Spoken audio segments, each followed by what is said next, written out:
Hello, Patreon subscribers. Thank you for supporting the show. I have an interview with KJ Charles coming up soon, but when we connected for that interview, it was right before the coronation of King Charles, which led to a fascinating side trip of a conversation. So we're going to have a little talk about class, her feelings about the royal family, and the linguistic class signals in the UK. And I want to say a quick heads up, at around 8 minutes in, we talk about the C word, but we actually say what it is during the conversation. Thank you again so much for supporting the show. I hope you enjoy this bonus episode. So are you going to leave London for the coronation? I don't know anyone who's going to do anything for the coronation, but I certainly won't be. I'm going to a beer festival, personally. I think that sounds excellent. See, I would just get out of the city. I would think of it as like the day of the New York City Marathon when there's just nothing but traffic, so you just leave the city altogether. Maybe the coronation is a good reason to just leave. Yeah, well, highly tempting. Apparently they are going to have screens on, but I trust that everyone will be doing the right thing, i.e. drinking beer, because it's a beer festival. It's not a May the King Live Forever festival. We're not doing the May the King Live Forever thing. That's just weird and quite embarrassing. Just a little. I'm sort of fascinated and kind of horrified by the disconnect between the expectation of what people who are promoting the coronation think the reception is going to be.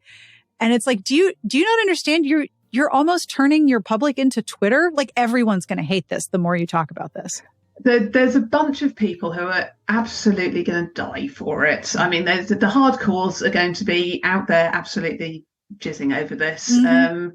But the rest of us, I mean, I tend to take my PT as a bit of a touchstone for the sort of man on the street, because he's incredibly poorly informed about everything that isn't personal training, basically.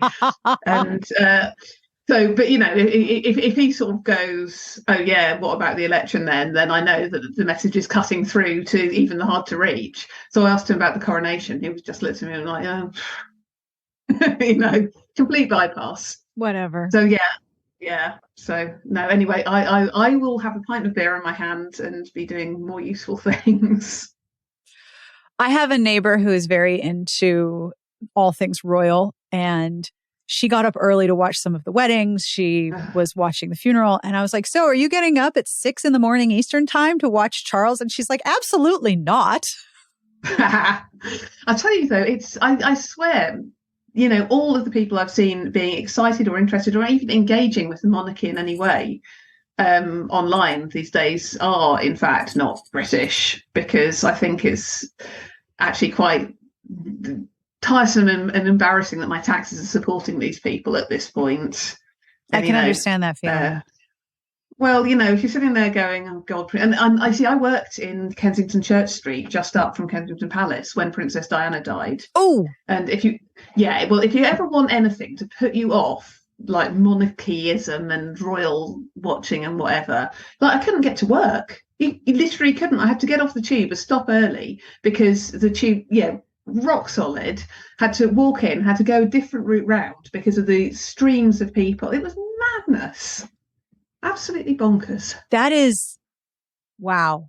Not my thing anyway, suffice to say. Yeah. And I have to wonder how much of that is informed by the fact that a lot of storytelling, especially in romance, is set very heavily in aristocracy. Even if it's not dealing with like the actual monarchy, there is so much nobility and class, what's the word I'm looking for? Class structure inside of romance.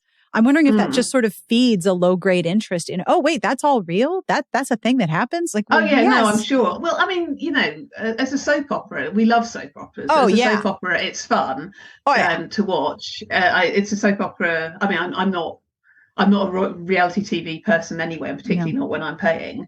But I can totally see people enjoying it as a soap opera. Right. And as for the within romance, especially in historical, I think there's a huge there's a huge number of reasons we all lean into the aristos, partly because, you know, you're taking out so much of the difficulty of people's daily lives. Yes. And, you know, the promise of the happy ending. Yeah, everything's easier when you've got money.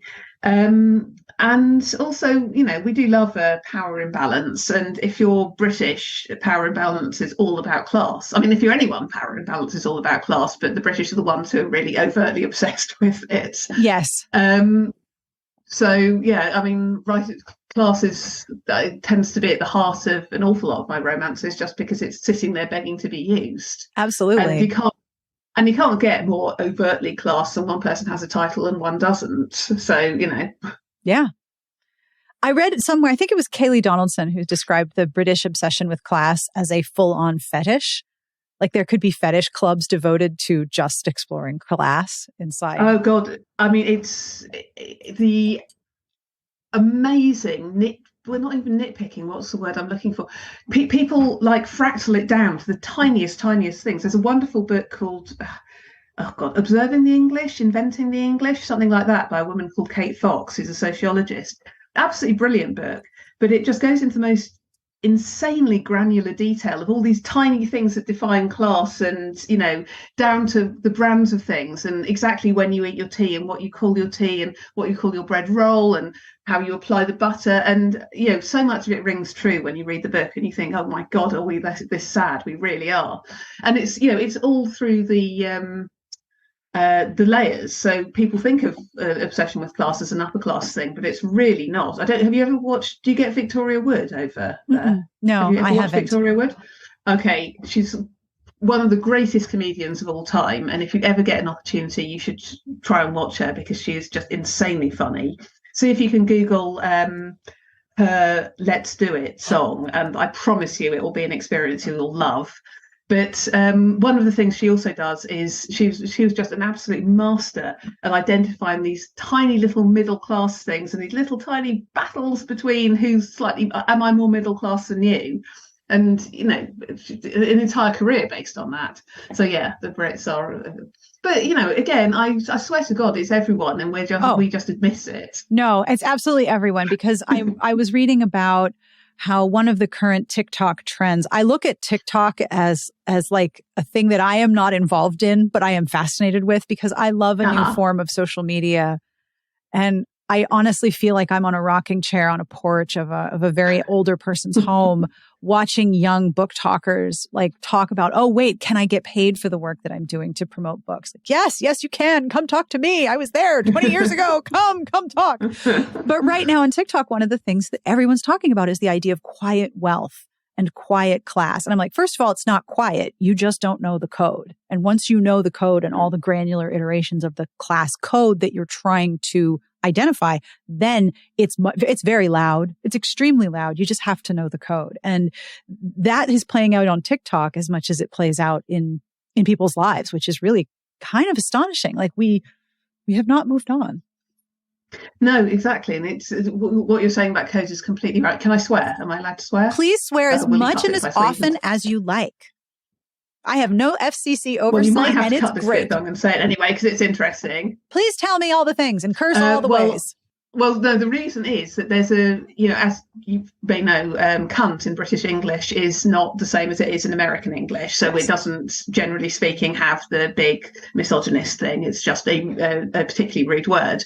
But it's a word that's frequently used working class people and Scottish people, and then middle class people, nope. But then upper class people, yes. Oh, so there's this extraordinary thing whereby, and you can see it. There's a sitcom called Fresh Meat, and one of the things is you've got this sort of working class woman who will happily say that someone's a cunt, and this incredibly posh boy who will literally say, "Any of you cunts want to come to the pub," which is a completely normal thing to say, and the middle class kids between them going ah, because it's horrifying to them. And that's such a nifty little granular marker. Basically, if you're me up and you use cunt, that's very definitely saying, look at me, I'm so self-confident that I don't need to worry about this kind of thing. Right. And it's absolutely a little marker. Wow. So I find that one absolutely fascinating. And it's one that I think it entertains me, because in my Magpie Lord series, the hero is immensely foul-mouthed. And I've had so many people sort of write in and go, it's completely historically inaccurate that an earl would swear. And you're like, mate, you are just so ineffably wrong about that, basically. Yeah, it's quite interesting. It is. I mean, everything is a code, right? The language and the way in which you communicate who you are and status, all things are code. I was just listening to Deanna Rayburn's Veronica Speedwell series.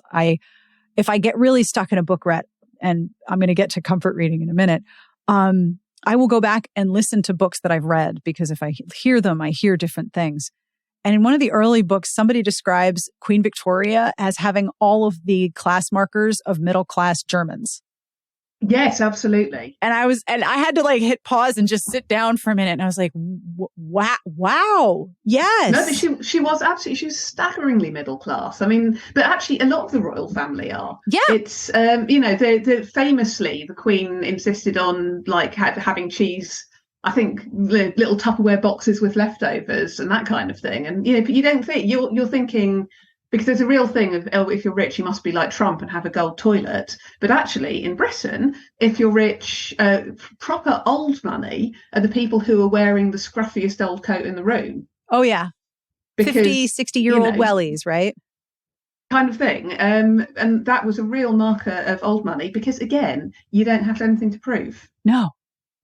Everyone's going to let you in. There's no barring you from the door. Yeah, it doesn't matter what you're wearing. And, actually, if you're sitting there going, oh, yes, well, this was my grandfather's, and the fact that you can wear a 60-year-old jacket because it was so well made initially that it's still holding together after 60 years. Yes.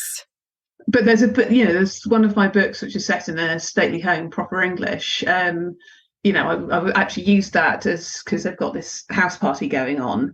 And I was actually using that, the person who's got the brand new shooting jacket is not the person who is the great shot, or the person who really cares about shooting, and the people who know what they're doing are the ones who look like tramps. Yeah. So it's true. It's absolutely true.